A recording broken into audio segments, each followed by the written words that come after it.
So hello friends, कैसे आप सभी लोग। होप कि आप सब अच्छे होंगे। तो जैसे कि इससे पहले वाले पार्ट में हम एक्सरसाइज 4.1 का फर्स्ट क्वेश्चन कंप्लीट कर चुके हैं, तो अभी हम करने वाले हैं इसका सेकंड पार्ट, जो कि क्वेश्चन नंबर 2 है, जो कि हमारा फर्स्ट वर्ड प्रॉब्लम होने वाला है। ठीक है, तो यहाँ पे हम पढ़ते हैं क्वेश्चन नंबर 2 क्या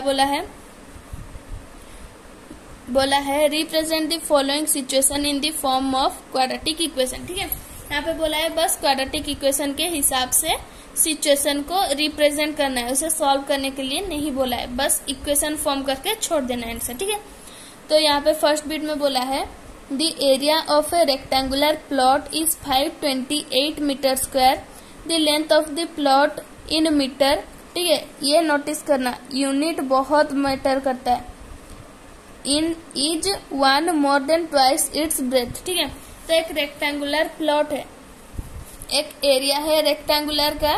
ठीक है, ये रेक्टेंगुलर प्लॉट है जिसका एरिया जो है यानी कि ये पार्ट है 528 मीटर स्क्वायर। ठीक है, एरिया क्या होता है रेक्टेंगुलर का, लेंथ इंटू ब्रेथ होता है। फिर क्या बोला है हमें कि जो लेंथ ऑफ द प्लॉट है वो 1 more than twice its breadth. ठीक है, जो ब्रेथ है उसका 2 गुना और 1 ज्यादा, 2 गुना और 1 ज्यादा, यानी कि अगर ब्रेथ हम ब्रेथ अगर हम 2 लिए, जैसे कि सपोज करो कि ब्रेथ अगर 2 लिए तो उसका ट्वाइस, 2 का ट्वाइस होता है 4 और +1 करना है उसमें। ठीक है, तो ब्रेथ को अगर हम x लिए तो 2x + 1 होगा उसका लेंथ। तो ये हमारा लीनियर इक्वेशन नहीं है जिसके लिए हम 2 इक्वेशन फॉर्म करें, ये क्वाड्रेटिक इक्वेशन है तो एक इक्वेशन में हम कर सकते हैं ऐसे एक ही x लेके, क्योंकि यहाँ पे क्लूज ऐसे दिया होता है जिससे हम फॉर्म कर सकते हैं इसका सेकंड पार्ट। ठीक है,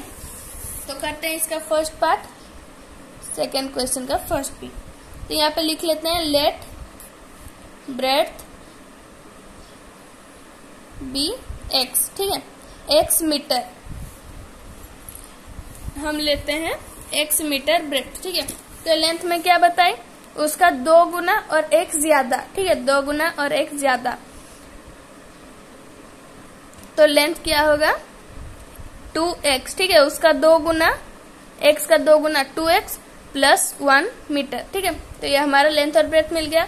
और एरिया बताया गया है हमें, एरिया क्या होता है लेंथ इंटू ब्रेथ, जो कि गिवन है हमारा 528 मीटर स्क्वायर। ठीक है, मीटर मीटर मल्टीप्लाई होकर मीटर स्क्वायर हो जाएगा। तो लेंथ हमारा क्या है 2x + 1, ब्रेथ क्या है x है, तो मल्टीप्लाई कर लेंगे तो ये हमारा क्वाड्रेटिक इक्वेशन अभी बन जाएगा। मल्टीप्लाई करने से 2x स्क्वायर + x = 528, तो में से भी छोड़ सकते हो, या फिर 2x स्क्वायर + x - 528 = 0। ये ज्यादा अप्रोप्रिएट होता है क्योंकि इसका जनरल फॉर्म होता है, तो ऐसे करके तुम छोड़ दोगे। ये हो गया हमारा आंसर फर्स्ट बीट का। ठीक है, अब सेकंड बीट में चलते हैं, जो क्या दिया है हम देखते हैं।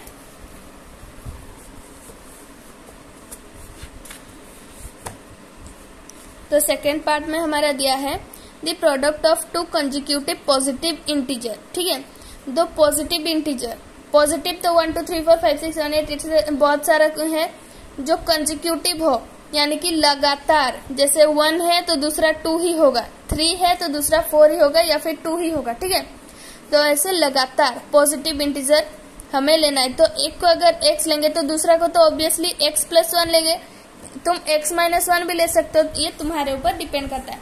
तो माइनस में थोड़ा सा कंफ्यूजन होता है कि इधर उधर सिंबल में साइन में प्रॉब्लम होता है, तो पॉजिटिव लेने में ज्यादा इजीली हो जाता है। ठीक है, तो हम एक को लेंगे let the first number be x। ठीक है, फर्स्ट नंबर को x लेंगे और दूसरा को x + 1, second number be x + 1। ठीक है, x + 1 लेंगे तो ये भी लगातार हुआ, जैसे ये अगर 1 हुआ तो ये 2 होगा। ठीक है, ये 2 हुआ तो ये 3 होगा, ऐसे ही होगा। या फिर माइनस लोगे तो ये 2 है तो ये 1 होगा, ये 1 है तो ये 0 होगा। वैसे ही तुम अपने मर्जी से माइनस लेके भी कर सकते हो। तो हम प्लस लेके अगर करें तो क्या होगा, तो यहाँ पे बोला है जो product of 2 consecutive positive integer is 306। ठीक है, तो मल्टीप्लाई करेंगे इसे, तो x + 1 × x, दोनों नंबर को मल्टीप्लाई करने से वो आएगा 306। तो मल्टीप्लाई कर लेंगे x square plus x equal to 306। तो हम जैसे बोले कि जनरल फॉर्म में लिखने से ज्यादा अप्रोप्रिएट लगता है, तो x square plus x minus 306 equal to 0। तो ये हमारा आंसर आ गया। ऐसे लिख के तुम छोड़ा है तो भी मार्क्स मिलेगा। इसे सॉल्व करने की जरूरत नहीं है क्योंकि क्वेश्चन में नहीं बोला है। तो अभी थर्ड बीट में चलते हैं। थर्ड बीट क्या बोला है हमारा, Rohan's mother is 26 year older than him.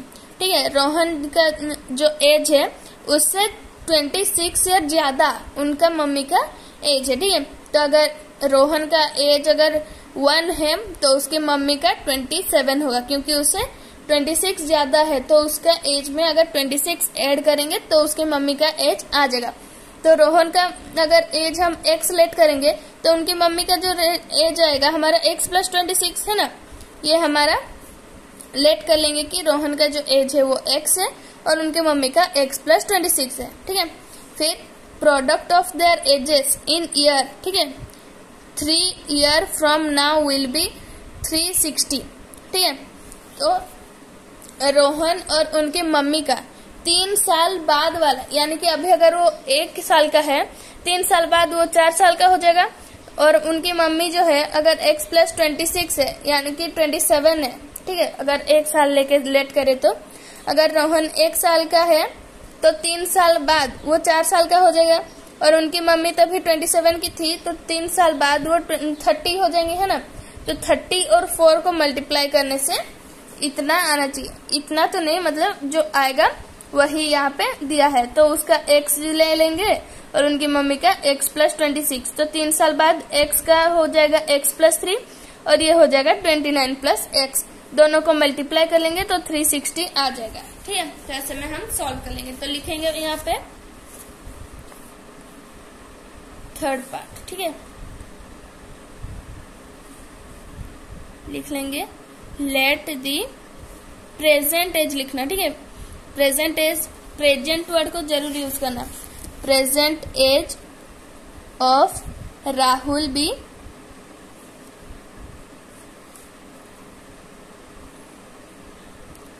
x year. ठीक है, ईयर जरूर लिखना क्योंकि ईयर में हमें पूछा है। The present age of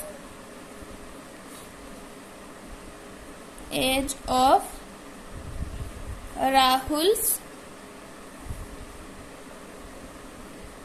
mother be x plus 26 year. ठीक है, x प्लस 26 ईयर।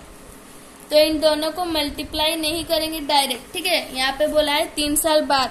यहाँ पे एक चीज गौर करना कि यहाँ पे बोला है 3 year from now.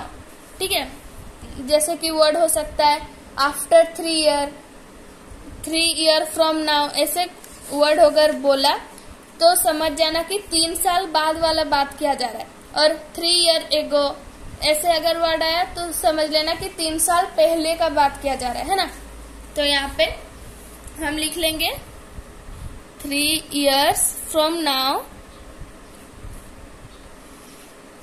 the age of Rahul will be x plus 3 year। ठीक है, और फिर लिख लेंगे 3 years from now the age of Rahul's mother be 26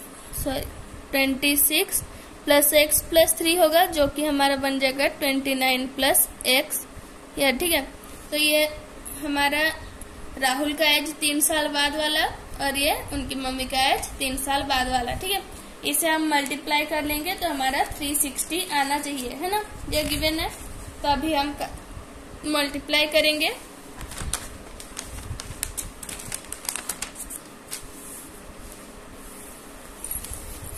तो लिख लेंगे x plus 3 into 29 plus x equal to 360। ठीक है, तो इसे हम मल्टीप्लाई कर लेंगे 29x plus x square plus 3x plus 29 into 3 होता है 9 3 जा 27 7 2 87, ठीक है। और यह माइनस 360 इधर हो जाएगा क्योंकि उधर पॉजिटिव में है ना, इक्वल टू 0। जनरल फॉर्म में हम लिखेंगे इसे, तो x square plus 29x plus 3x, ठीक है, हो गया हमारा 32x। ये माइनस में होगा, ये छोटा है ये बड़ा है तो माइनस में होगा। तो 10 से 7 गया तो 3, यहाँ पे 5 15 8 हो गया 7 273 इक्वल टू 0, ठीक है। तो ये भी हमारा आंसर आ गया। इस इक्वेशन को फॉर्म करके हमें छोड़ना था। तो ये हमारा थर्ड पार्ट भी हो गया। अभी फोर्थ पार्ट में, जो कि ये क्वेश्चन का लास्ट पार्ट है, फिर हमारा ये एक्सरसाइज कंप्लीट हो जाएगा। तो यहाँ पे दिया है ए ट्रेन ट्रेवल। ध्यान देना, इस टाइप का जो क्वेश्चन है वो बहुत पूछा जाता है, ठीक है। ट्रेन वाला हो गया, बोट वाला हो गया, बस हो गया, ऐसे बस नाम चेंज कर करके इस टाइप के बहुत सारे क्वेश्चन पूछा जाता है। A train travel a distance of 480 kilometre at a uniform speed. If the speed had been 8 kilometre per hour less, then it would have taken 3 hour more to cover the same distance, ठीक है। तो यहाँ पे बोला है एक train है जो कि 480 किलोमीटर डिस्टेंस कवर करता है, ठीक है। अगर उसका जो ओरिजिनल स्पीड था उससे अगर हम 8 किलोमीटर पर आवर जो स्पीड है वो घटा दे, तो वो जो ओरिजिनल टाइम लगना चाहिए था उससे 3 घंटा ज्यादा लगेगा, ठीक है। तो हमें टाइम, जैसे फिजिक्स का इस टाइप का क्वेश्चन में फिजिक्स का एक फॉर्मूला था जो होता है T equal to D by S, ठीक है, distance by speed, time equal to distance by speed. यहाँ पे हमें स्पीड पूछा है तो हम लेट तो करेंगे स्पीड को x, ठीक है, बट हमें यहाँ पे टाइम और डिस्टेंस गिवन है तो इसी के हिसाब से हम टाइम को निकालेंगे। टाइम क्या होगा हमारा, t equal to distance by S, है ना, डिस्टेंस बाई स्पीड। तो टाइम कैसे निकलेगा, डिस्टेंस तो हमें गिवन है इतना, और ओरिजिनल स्पीड हम लेंगे, लेट करेंगे x, ठीक है। और उसके बाद जो है हमारा कि 8 किलोमीटर पर आवर लेस, यानी कि x से -8 करेंगे तो उससे हमारा सेकेंड टाइम जो है पार्ट 2 में जो टाइम निकलेगा वो भी मिल जाएगा। फिर हम जो सेकेंड में जो है हमारा टाइम जितना होगा उससे अगर हम ओरिजिनल टाइम को माइनस करेंगे तो वो 3 बचेगा, है ना, क्योंकि सेकेंड में ज्यादा टाइम लग रहा है क्योंकि उसका 8 किलोमीटर पर आवर लेस हो गया है ना। तो सेकेंड में 3 घंटा ज्यादा लग रहा है। तो सेकेंड वाले से अगर फर्स्ट ओरिजिनल स्पीड वाला जो था जिसमें कम टाइम लगता था उसे माइनस करेंगे तो 3 बचेगा।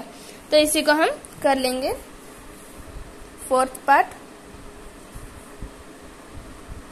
लेट दी ओरिजिनल स्पीड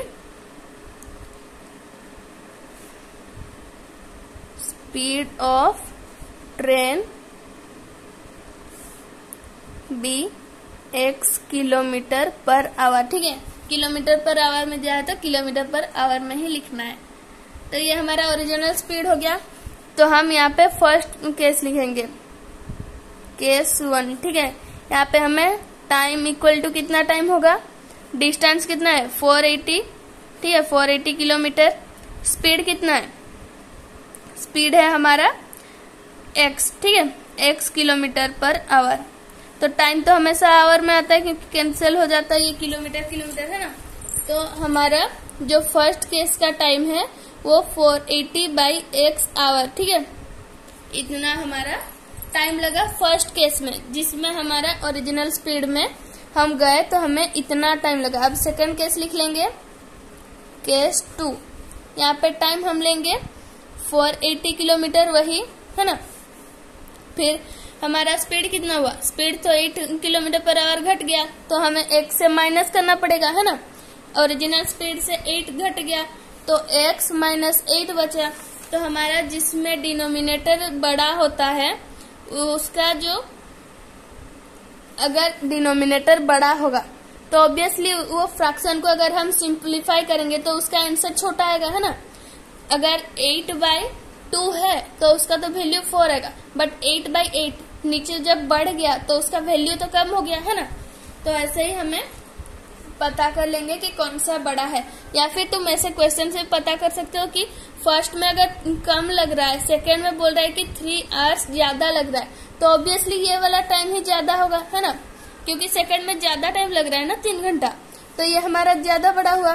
तो यहाँ पे हम लिख लेंगे इससे पहले, इससे माइनस करेंगे इसको, तब जाके 3 हमें मिलेगा। या फिर तुम ये जो छोटा है इसमें 3 प्लस करोगे तो हमें इक्वल ये मिल जाएगा। ऐसे हम इक्वेशन फॉर्म करेंगे, ठीक है। 480 by x minus 8 minus 480 by x equal to 3। ये जो टाइम है इससे अगर हम पुराने टाइम को माइनस करेंगे तो 3 घंटा बच जाएगा, ठीक।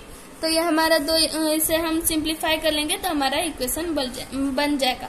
तो एलसीएम लेंगे, तो एलसीएम में मल्टीप्लाई कर लेंगे x माइनस 8 इंटू एक्स, तो इसमें 480 इंटू एक्स, ठीक है, माइनस यहाँ पे ब्रैकेट दे देना, नहीं तो फिर बाद में कंफ्यूजन होगा, सिंबल चेंज नहीं करोगे जिससे बहुत गलती होता है। तो यहाँ पे भी 480 into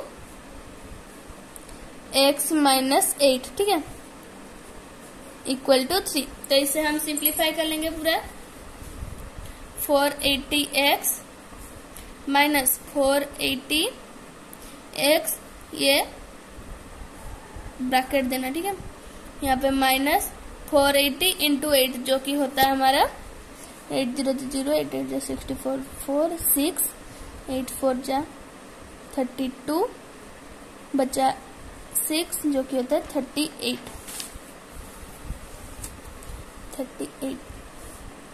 by x square minus 8x equal to 3, ठीक है। तो अब ये हो गया हमारा। अब यहाँ पे ब्रैकेट को ओपन कर लेंगे, ब्रैकेट ओपन करेंगे तो सिंबल चेंज होगा, ठीक है।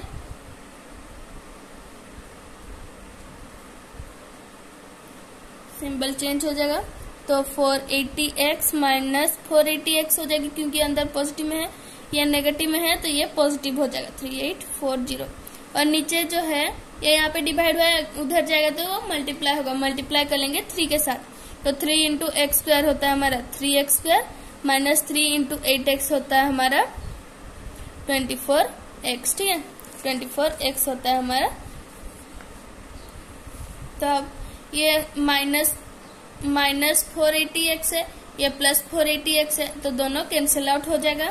तो 3x square minus 24x plus plus है इक्वल टू के बाहर, ठीक है, इधर है प्लस में तो इधर जाकर माइनस हो जाएगा 3840। तो ये सारा देखो 3 से डिविजिबल है, तो यहाँ पे हम 3 को कॉमन लेके उधर डिवाइड कर देंगे 0 के साथ, तो वो कैंसिल आउट हो जाएगा, ठीक है। तो 3 कॉमन ले लेंगे तो x square minus 8x minus 1 2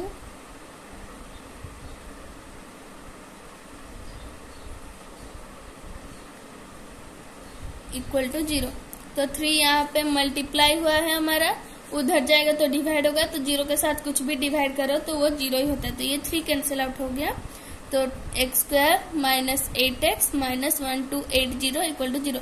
तो ये हमारा इक्वेशन फॉर्म हो गया। तो इसी के साथ हमारा ये एक्सरसाइज कंप्लीट होता है, और अगले वीडियो में हम एक्सरसाइज 4.2 करेंगे। तो मिलते हैं अगली वीडियो के लिए, तब तक के लिए बाय बाय।